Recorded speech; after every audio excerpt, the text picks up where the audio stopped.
Hey yo les amis, j'espère que vous allez bien. Aujourd'hui, nouvelle vidéo où on va parler de l'arrivée de monsieur Xavi Hernandez au Barça.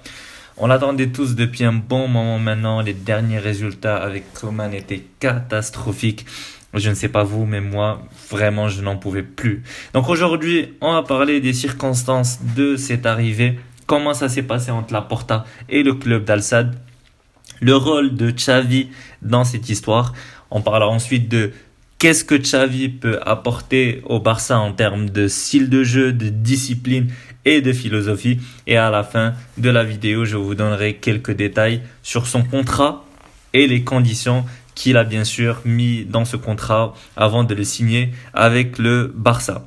Donc Laporta s'est enfin déplacé au Qatar pour négocier avec les dirigeants d'Al-Sadd.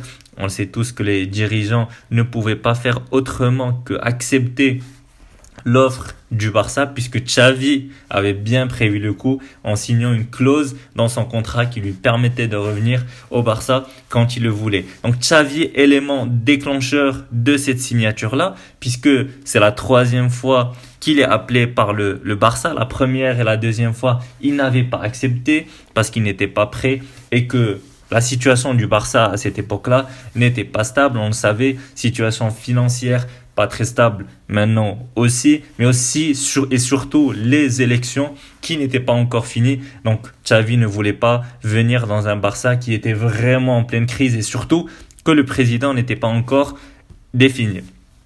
Donc Xavi, 5 novembre, trouve un accord avec le Barça et aussi les dirigeants du club qatari, signature du contrat. Le lendemain, Xavi revient au Barça pour la présentation le 8 novembre, comme lors de son départ en 2015.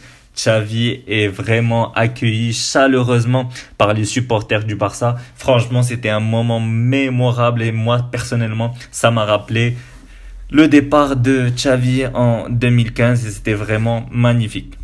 Donc Xavi arrive au Barça directement, il met en place 10 règles à respecter dans le vestiaire. Les 10 règles, j'y reviendrai dans une vidéo après en détail pour vous expliquer c'est quoi les 10 règles et quel sera l'impact sur le vestiaire.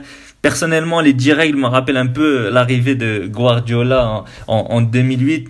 Il a mis en place des règles, il a même viré des cadres du vestiaire, les Ronaldinho, les Deco. Je ne sais pas si ça va se passer comme en 2008 avec Guardiola.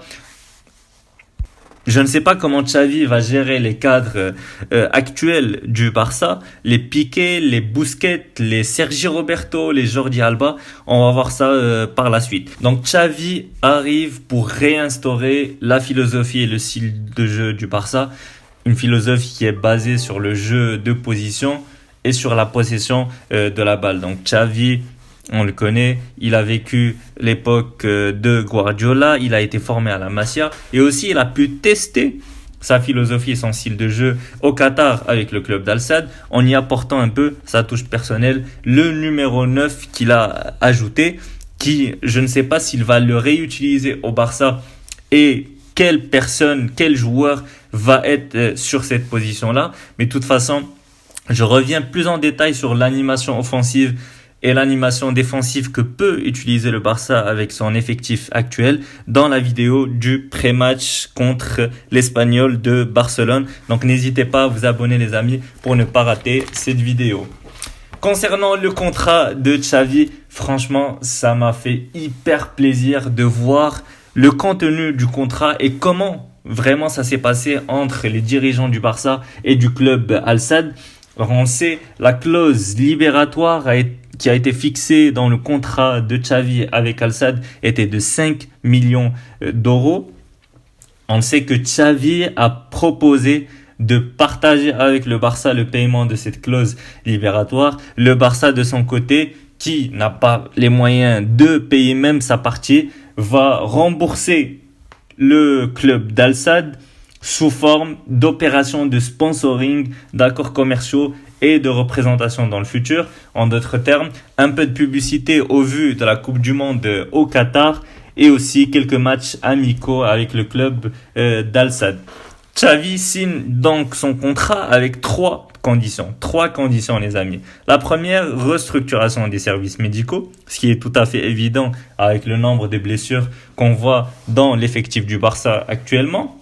2, il vient avec son staff médical, son staff composé de ses 2 adjoints, Oscar Hernandez, Sergio Alegre. Oscar Hernandez, qui est le frère de Xavi, et aussi du fameux préparateur physique, Ivan Torres.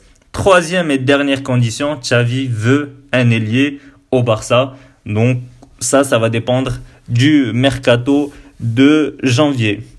Voilà les amis, c'était tout pour aujourd'hui. Donc n'hésitez pas à me laisser vos avis en commentaire, votre ressenti sur l'arrivée de Xavi au Barça.